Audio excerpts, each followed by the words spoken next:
This is one of my favorite topics, and it's a topic that I bring up often, and this podcast might go a little more than 3 minutes. There's no such thing as a dream home. Well, there is such thing as a dream home. You could dream what your dream home would be. But what would it be? Would it be a house with 4 acres, 4 beds, 3.5 baths, stainless steel, Viking range, horses in the backyard, 5-car garage, this is paradise of land? Or would your dream home be a penthouse, in the Prudential Center in downtown Boston? Or would you want to be on the 75th floor of a high-rise in downtown Seattle looking over the Puget Sound? Right? What would be your dream home?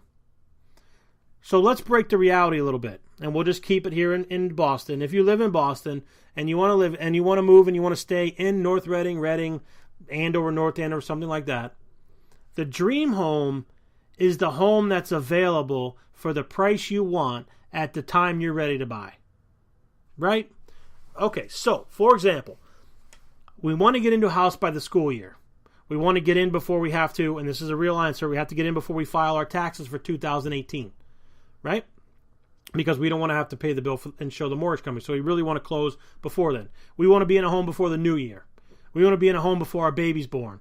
We want to be in the home, before a minute after I get divorced. We want to be in the home the minute we get married. Therefore, your dream home is the home that's available at the time that you're looking at the price you can afford. Right?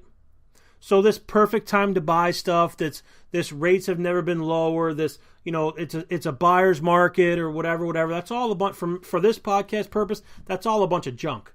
If you've got a pre-approval for, let's say, $400,000 and you see a house in your town, in your price range, at that particular Saturday that you like, that becomes your dream home. It doesn't matter if it's a perfect time to buy, because the perfect time to buy for him is not a perfect time to buy for her. It's not a perfect time to buy for grandma or grandpa or mom and dad or the divorced dad or the divorced mom or the baby on the way or whatever, or the kid gone to college and we want to downsize. Everybody's situation on why they buy is different. There is no such thing as a dream home. I guess there is. I guess in the real world there is. Right? If you're Warren Buffett or you're something like that, you probably have a dream home.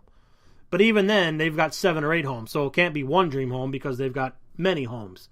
But for you and I, the middle-class common folk here, we're looking for something that meets our price, our timing, and our geographical restrictions. And that's really where the perfect home comes along. Right? That's where we find the perfect place. That's where we find the perfect scenario. Right? That to you and I is the dream home and the dream situation. Or, what's going to put our family in a better spot. Right? Than where we are today, tomorrow, 2 weeks from now, 3 weeks from now, whatever the case is. All right? I always love it when I say, hey, there's never been a better time. Well, sure there is. There's not a house available in my town for my price point. So therefore, there is a better time to buy because there's nothing available right now. And if you go to Macy's for a particular coat and they don't have your particular coat, you're not going to buy a second coat. Well, maybe you will, but most people won't. They'll go to another store and look for another coat. They'll want to find what they want when they want it. Right? And that's based on, again, your economic standing, where you are. Do you have the money? Are you ready to go? Your familiar changes, your divorce, your baby, your whatever. That's how you determine when the right time for you to buy is.